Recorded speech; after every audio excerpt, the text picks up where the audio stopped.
pernikahan itu adalah menyatukan dua manusia yang berbeda, laki dan perempuan, pria dan wanita, sudah kodratnya oleh Allah Ta'ala diciptakan berbeda, sehingga ketika dipersatukan, maka perbedaan ini apabila saling melengkapi, maka akan menjadi satu keindahan yang nilainya luar biasa. Untuk para suami, kula nek wau perjalanan ningali kok wonten ingkang nge-share nasihatipun Mbah Yai Mahrus Ali, subhanallah, babnya bab rumah tangga. Di situ disebutkan yang intinya kurang lebih, dan sumbernya itu dari buku biografi beliau, sempat kula cek juga.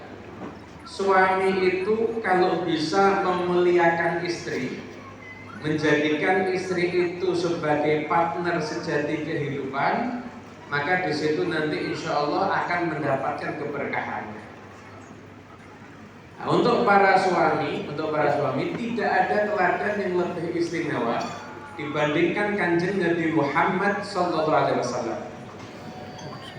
Terus kalau jenengan umpamanya pun nganggep Kanjeng Nabi itu pernah tidak mengalami problematika rumah tangga? Jawabannya ya pernah. Jadi walaupun kita ini kadang-kadang kalau di luar ramai orang, sampai rumah juga diceramahi ternyata. Itu Kanjeng Nabi nggak ngalami itu. Jadi Kanjeng Nabi itu juga pernah dimarah sama istrinya, didiumkan sama istrinya. Itu sudah pernah dialami oleh Rasulullah SAW. Dicemburui sama istrinya juga pernah dialami sama Kanjeng Nabi.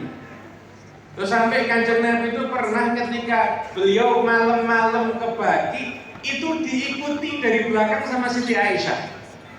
Kenapa? Khawatir jangan-jangan ke tempat istri yang lain ini.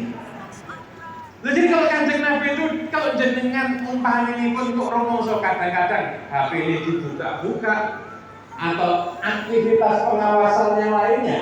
Nah itu sudah dialami sama Rasulullah Sallallahu Alaihi Wasallam. Tapi yang istimewa, kalau kita lihat dari beberapa referensi sejarah, Kanjeng Nabi itu kalau diamuk tidak pernah jawab. Kanjeng Nabi itu kalau diamuk tidak pernah jawab. Bahkan kalau dilihat dalam keseharian beliau, setidaknya itu Rasulullah SAW itu quality time bersama istri itu satu hari bisa 3 kali. Setelah sholat subuh itu duduk sama para sahabat.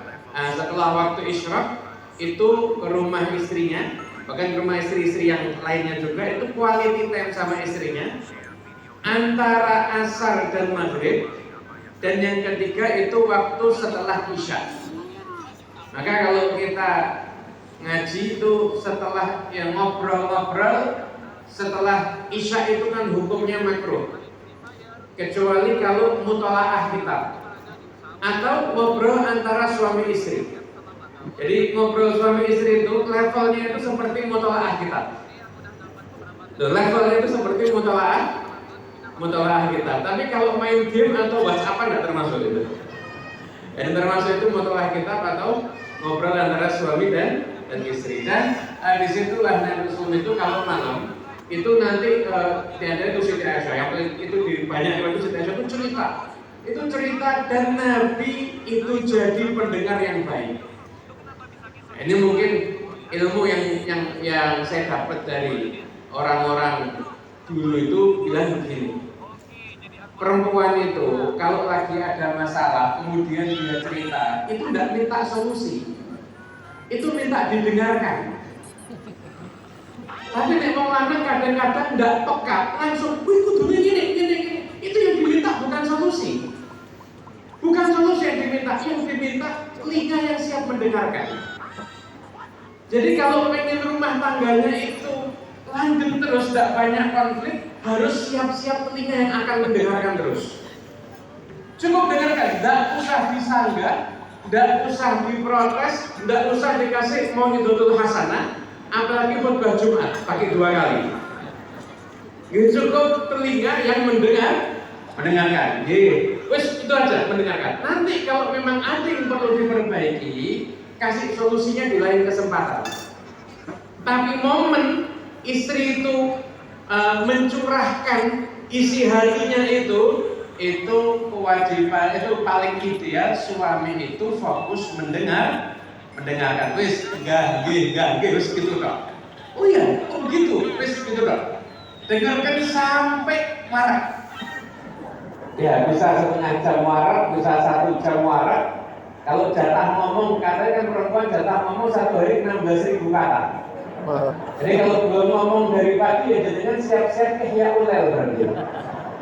Sambil mendengarkan curhatan dari jadi siapkan telinga yang mendengarkan, saya dengarkan. Itu perempuan tidak butuh solusi, butuhnya telinga yang mendengarkan. Jadi siap-siap. Kalau perlu atur waktu khusus. Walaupun sudah punya anak, cucu. Dulu pernah ada satu cerita, ada salah seorang ulama, pidatonya jago. Pidatonya hebat. Ketika orang-orang muji, jadi ulama ini dipuji-puji di depan rumahnya. Puji ini ulama, pidatonya hebat itu dan lain sebagainya. Istrinya keluar. Kata istrinya, dia itu pidatonya hebat karena saya. Kalau enggak karena saya, pidatonya enggak hebat. Loh, enggak mungkin, itu memang terkenal. Lihat aja, besok di khutbah Jumat, coba kamu lihat. Itu mungkin 3 hari sebelum hari Jumat. Dari hari itu, yang istri perempuan tidak nyapa suaminya sama sekali. Ijak omong, meneng dok. Diem dok, enggak mau diajak bicara, meneng dok. Ngenteni sampai begitu khutbah Jumat, keliru-keliru kabeh. Kayak anak yang tidak khutbah Jumat, begitu khutbah Jumatnya kacau, yang ngomongnya pas lewat lagi kacau loh khutbah. Ini lagi tak nengke telung dino. Ikut nek tak nengke sesasi kita pilang kabeh. Jadi kadang-kadang fokusnya kita ini akhirat baru, kadang-kadang kalau rumah tangganya itu harmoni. Sallallahu alaihi Muhammad. Kemudian nasihat mungkin untuk istri-istri, ada salah seorang wanita solehah itu pernah ngasih nasihat. Nasihatnya simpel tapi bermakna. Nasihatnya simpel tapi bermakna. Jangan sampai perempuan yang di warung atau di restoran lebih menyenangkan di mata suamimu dibandingkan kamu. Nasihatnya simpel tapi bermakna. Itu perempuan itu karyawan restoran, pelayan restoran itu kalau dimintai makanan, padahal bayar loh nih, dimintai makanan, itu mesti sama mesem. Dan itu kalau ada karyawan perenang perut, mesti langsung ditolak kalau bos itu. Itu ketika ada yang pesan makanan, dia langsung senyum. Kemudian meletakkan makanan itu dengan sopan. Bahkan wanita solehah itu juga ngasih katakan juga ini. Suami-suami itu kalau kopi di luar itu kalau dikasih kopinya itu sopan, ada kopinya, ada lepeknya. Tapi begitu sampai di rumah, istrinya baru dimintain kopi, wajahnya sudah kelengkuk-kelengkuk. Setelah itu kalau ngasihkan kopi kadang kurang sopan dan lain sebagainya, sehingga karyawan yang ada di restoran ternyata lebih menyenangkan daripada istrinya sendiri. Jadi artinya apa? Semakin istri itu hormat, ta'zim kepada suami, insya Allah itu akan menjadikan keberkahan hidupnya pun juga semakin bertambah. Adapun jangan pernah mimpi rumah tangga tanpa konflik. Rumah tangga itu pasti ada konflik. Tapi konflik dalam rumah tangga itu ibarat garam dalam makanan. Kalau sedikit menjadikan sedap, kalau kebanyakan tidak bisa dimakan. Kalau sedikit menjadikan sedap, loh kok bisa karena konflik jadi semakin sedap? Mungkin karena mungkin ada kata-kata romantis yang sudah tidak pernah keluar, karena ada konflik akhirnya kata-kata romantisnya keluar. Mungkin sudah lama suaminya nggak ngajak jalan, tapi karena ada konflik akhirnya suaminya ngajak jalan.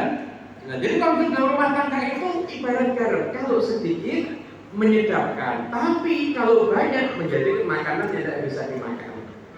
Kemudian, kalau lagi ada masalah, kalau yang satu emosi, jangan dua-dua emosi. Kita ini